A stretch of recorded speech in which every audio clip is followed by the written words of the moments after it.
I wanted to share with you. So, as it turns out, as often happens, I I was wrong about the Blair Chanter and how it works. And as it turns out, John Holcomb was righter than me. He was more right. So anyway, so I did the episode, and as you know, I'm a big fan of the Blair Chanter, and and we were just sort of going through the pros and cons. But either way, my clickbait title got Murray Blair to click on it. Amazing. So he emailed me. We've been emailing back and forth.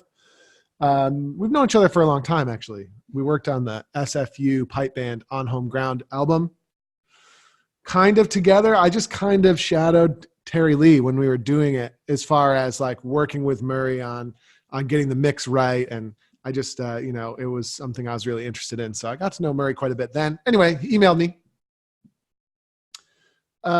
So just a couple of highlights. I'm not going to share everything, but the sensors react. So the sensors on the Blair Chanter do not actually react to amount of light or anything like that. It reacts to proximity and to motion. Imagine that. Yeah. Murray's so excited. He's going to send everyone a free chanter. No, he's not. So the sensors will work in a dark room at night in bed while your partner sleeps. That's kind of interesting. And in a dimly lit room. If there's extreme sunlight outside, that's what the ALR setting on this is for. But it has to be pretty extreme, he says. So the sensors detect how far away a finger is from the hole, and each one can be adjusted on how you play.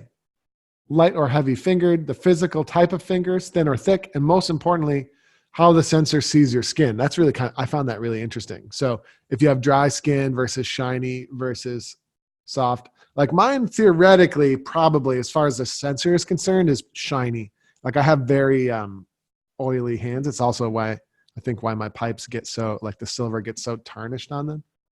So there you go. Pretty cool, right? And then later today, he let me know a couple of other interesting things. Yeah, just more about the sensors. So learners are still developing the fine motor skills. And I was just kind of asking him, so I must have a very low finger height then relative to what the sensor default is set to expect. So yeah, learners are obviously still developing motor skills. So maybe that's why like a more open setting is appropriate for them. But the important thing is you can individually adjust each one. I 100% agree. And then this is really interesting what he said, which is it's also possible to calibrate the sensors to an entirely new range, right?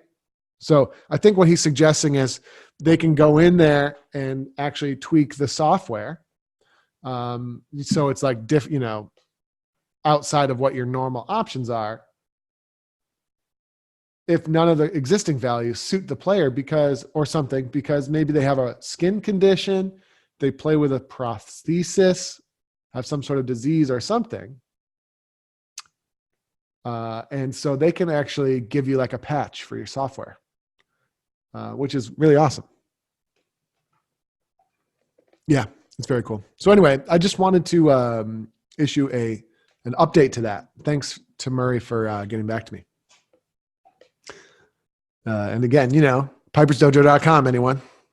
I think they're in stock, and I think they would arrive by Christmas.